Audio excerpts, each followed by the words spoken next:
అంటే డబ్బులు ఖర్చు పెట్టడం అనేది ఒక్కొక్కళ్ళ దృష్టిలో ఒక్కొక్కలాగా ఉంటుంది. దేన్నైనా సరే ఖర్చు పెట్టే డబ్బు అనేది ఒకరికి ఉపయోగపడేలా ఖర్చు పెట్టాలి అనేది మన మురళీమోహన్ గారి అభిప్రాయం. ఇప్పటికీ కూడా నాది ఇంకా మధ్య తరగతి మనస్తత్వమే. వాళ్ళు సంపాదించుకున్నాను బాగా పెద్ద బంగ్లా కట్టుకోవచ్చు, లేకపోతే పెద్ద ఫామ్ హౌస్లు కట్టుకోవచ్చు, దేశ విదేశాలు తిరిగి రావచ్చు, అన్నీ చేయొచ్చు. మా అమ్మాయి కూడా అదే చెప్పింది. ఇంక మీరు మా గురించి మాకు ఇచ్చేదో ఇచ్చారు. మా బాబు కూడా అది అన్నాడు. మాకేం ఇవ్వక్కర్లేదు నాన్నగారు, మీకు ఏమేం కావాలో అది అన్నీ చేసుకోండి. మీరు ట్రస్ట్ పెట్టుకుంటారో, ఓల్డ్ ఏజ్ హోమ్లు పెట్టుకుంటారో, లేకపోతే ప్రతి సంవత్సరం ఓహో దేశం కంట్రీ తిరిగి వస్తారో మీ ఇష్టం అని. ఈవిడేమో వెళ్దామంటే మొదట్లో ఒప్పుకునేది. సంవత్సరానికి ఒకసారి సమ్మర్ రాగానే అమెరికా వెళ్ళేవాళ్ళం. అక్కడ వెళ్ళి అమ్మాయి దగ్గర 1 నెల 2 నెలలు ఉండేసి మళ్ళీ వచ్చేవాళ్ళం.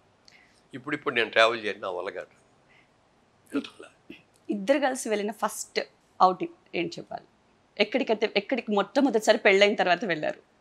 అంటే పెళ్ళైన తర్వాత నేను అడిగాను, అందరూ హనీమూన్కి వెళ్తారు, మన దగ్గర హనీమూన్కి వెళ్ళేంత డబ్బులు ఏమి లేవు, బాధ్యతలు కూడా చాలా ఉన్నాయి, భవిష్యత్తు కూడా ఉంది, పిల్లలు కూడా ఉన్నారు, పిల్లలు చదువుకుంటున్నారు. నాకు తెలిసి మీరు విజయవాడ వెళ్ళుంటారేమో. అంటే అసలు విజయవాడే కాపురం పెట్టి పెళ్ళి అయింది ఏలూరు. ఏలూరు నుంచి బిజినెస్లో, అప్పుడు నేను బిజినెస్లో పార్ట్నర్గా, కంపెనీలో వర్కింగ్ పార్ట్నర్గా జాయిన్ అయ్యాను. నెలకు 100 రూపాయలు జీతం, 15 పైసలు వాళ్ళు అట్లా షేర్. దాంట్లో చేరినప్పుడు ఇక్కడ విజయవాడ కాపురం వచ్చిన తర్వాత అడిగా ఒక రోజున. అంటే నా ఉద్దేశం తిరుపతి వెళ్దామండి, లేకపోతే బెంగళూరు వెళ్దామండి అంటదేమో నా ఫీలింగ్. ఆవిడ ఒకటే అంది, నాకు అలాంటి అవసరాలు ఇంకో తిరగాలనేది లేదు, మీతో హ్యాపీగా ఉంటున్నాను, పిల్లలతో హ్యాపీగా ఉంటున్నాను, నాకు హ్యాపీ చేయాలి, హనీమూన్ ఇంతకంటే ఇల్లు కంటే మించిన హనీమూన్ నాకు ఇల్లే స్వర్గం అని అంది.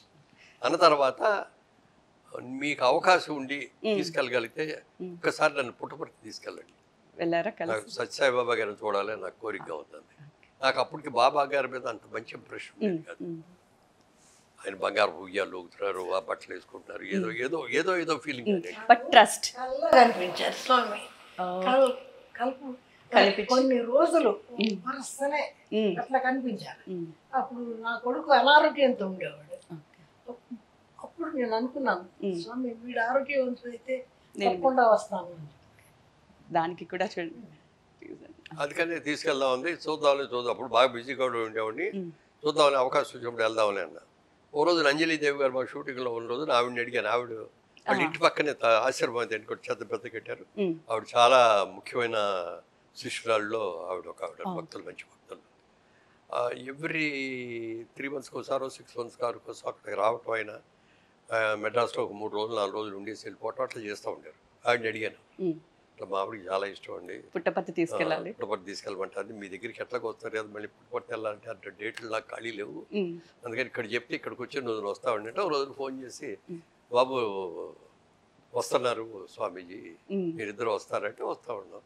వెళ్ళగానే మామూలుగా ఇట్లా బయట ఇట్లా ఓపెన్ ప్లేస్, 100 మందో 1000 మందో వచ్చారు. అందరిని ఇట్లా కూర్చోబెట్టారు లైన్గా. అట్లా మేము కూడా ఇద్దరు లైన్లో కూర్చున్నాం. ఆయన అలా నడిచి వస్తున్నారు. చూసారు, ఈవిడేమో అట్లా ఆరాధిస్తాడు, అలా కళల్లో చూస్తూ ఉంది. ఆయన కనిపెట్టారు, ఆయన నేను కూడా చూస్తారు, ఆశీర్వదించేసి అంతకంటే లేదు. తర్వాత అనంతపురంలో ఆయన కాలేజీలు కట్టించారు. అనంతపురం కాలేజీ స్టూడెంట్స్ నన్ను యానివర్సరీకి గెస్ట్గా పిలిచారు. వెళ్ళాను స్టూడెంట్స్ కదా. వెళ్ళిన తర్వాత చూస్తే సత్యసాయిబాబా కాలేజీ ట్రస్ట్, సత్యసాయిబాబా. వాళ్ళు అడిగాను, ఏమయ్యా బాబా గారి పేరు మీద కాలేజీ కట్టారు కదా, ఆయన ఎప్పుడో వస్తూ ఉంటారా?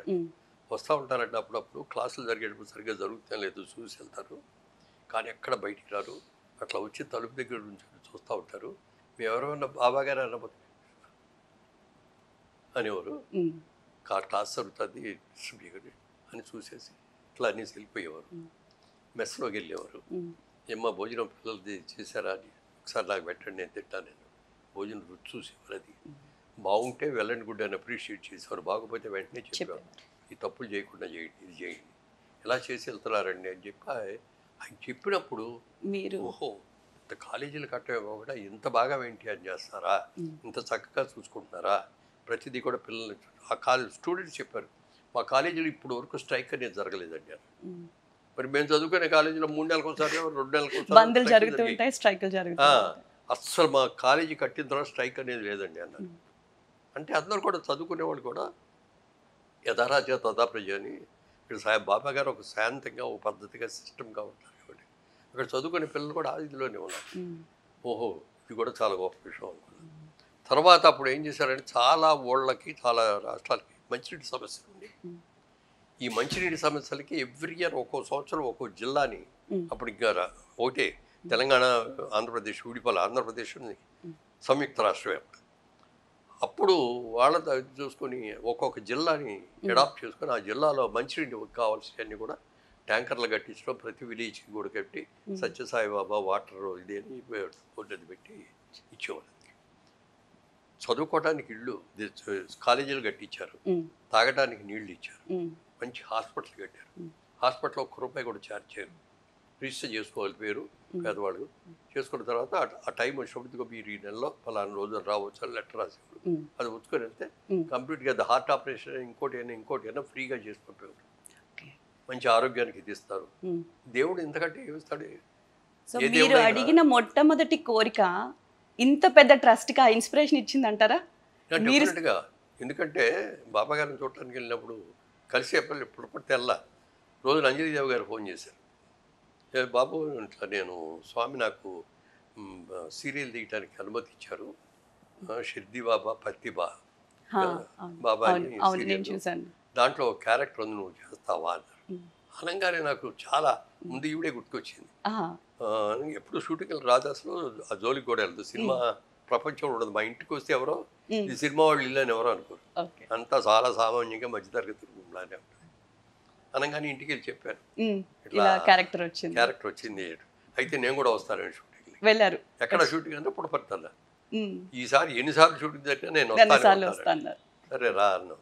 ఫస్ట్ టైం తీసుకెళ్ళాం. ఉమ్, ఇప్పుడు ఆవిడ అంజలిదేవి గారికి ఒక మాట చెప్పాను, ఏమంటే మా ఆవిడకి బాబా గారు అంటే చాలా ఇష్టం ఉండి చాలా భక్తి. ఉమ్, నేను ఇది మామూలుగా కమర్షియల్ సినిమాగా నేను భావించట్లేదు. మీరు నాకు ₹1 కూడా ఇవ్వక్కర్లేదు. రెమ్యూనరేషన్ ఇవ్వక్కర్లేదు. నా డబ్బులతో నేను వస్తాను, నా కారులో నేను వస్తాను. నాకు అక్కడికి వచ్చినప్పుడు అక్కడ నాకు భోజనం పెట్టి అక్కడ ఉండటానికి ఏదో ఇస్తే చాలు, దానికి మీరు ఒప్పుకుంటేనే నేను ఇది చేస్తాను. సరేనండి అందావిడ. ఇచ్చింది. అందరు కలిసి షూటింగ్కి వెళ్ళాం. ఆ షూటింగ్ జరిగే రోజు మొట్టమొదటి ముహూర్తం షాట్. ఓకే. అందరం గెటప్లు వేసుకున్నాం, వెళ్ళాం. అవును బాబు. అది వస్తా అంటే, ఈయన వస్తా అంటే అలా పక్కన అట్లా వస్తా, లేకపోతే ఒక అడుగు ముందు వస్తా ఆయన తీసుకొచ్చాడు. చూస్తా అంటే ప్రత్యక్షమైన దేవుడు వస్తున్నాడు అనే ఫీలింగ్ లోపల. సరే అలాగే చూసుకున్నా వచ్చాను. అందరు చూసి తర్వాత క్లాప్ కొట్టారు, అయిపోయింది. చాలామంది భక్తులు వచ్చారు, అందరు కూర్చొని ఉన్నారు.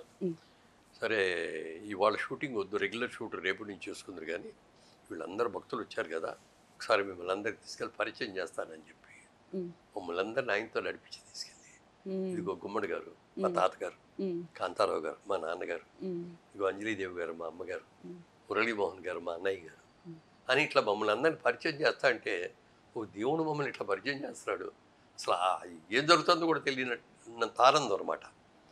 అయిపోయింది. ఫస్ట్ డే అయిపోయింది. నెక్స్ట్ డే ఇది బాగుంది అనుకున్నాం. రాత్రి 10 గంటలకి తలుపు కొడుతున్నారు ఎవరు. తీస్తే అంజలిదేవి గారు, ఏంటమ్మా ఇప్పుడు వచ్చారన్న అంటే, అది కాదు బాబు, ఇందాక బాబా గారి దగ్గరికి వెళ్ళాను, ఆయన ఒకటి అన్నారు, మురళీమోహన్ గారికి అభ్యంతరం కనుక లేకపోతే మీసాలు తీసేస్తారేమో అడగండి, మా అన్నయ్య గారికి మీసాలు ఉండవు, ఆయనకి అభ్యంతరం అయితే వద్దు అని చెప్పారు. అప్పుడు మేడం గారే ఉన్నారు. మేడం గారు ఉన్నారు, ఆవిడ కూడా అక్కడే ఉన్నారు కదా. చెప్పాను ఇట్లా ఆవిడికి అంటే కన్సల్ట్ చేసుకోకుండా అని చెప్పేశారు. అదేంటమ్మా మీసం దిగటానికి ఏంటి, ఆయన బాబా గారికి మెడకాయ తీసిమ్మన్నా తీసిస్తాను, అస్సలు లేదండి. మళ్ళీ పొద్దున్నే తెల్లవారుదాం కానీ మీసం గీసం అంతా తీసేసి ఆ గెటప్ వేసుకొని మళ్ళీ వెళ్ళాను ఆయనకి చూపిద్దామని. వెళ్తే చాలామంది జనం ఉంటారు కదా, ఆ లోపలికి వెళ్ళిన తర్వాత రూమ్లో ఉన్నప్పుడు పిలిచారు, వెళ్ళి చూసా, ఇప్పుడు మీరు మా అన్నయ్య లాగా ఉన్నారని.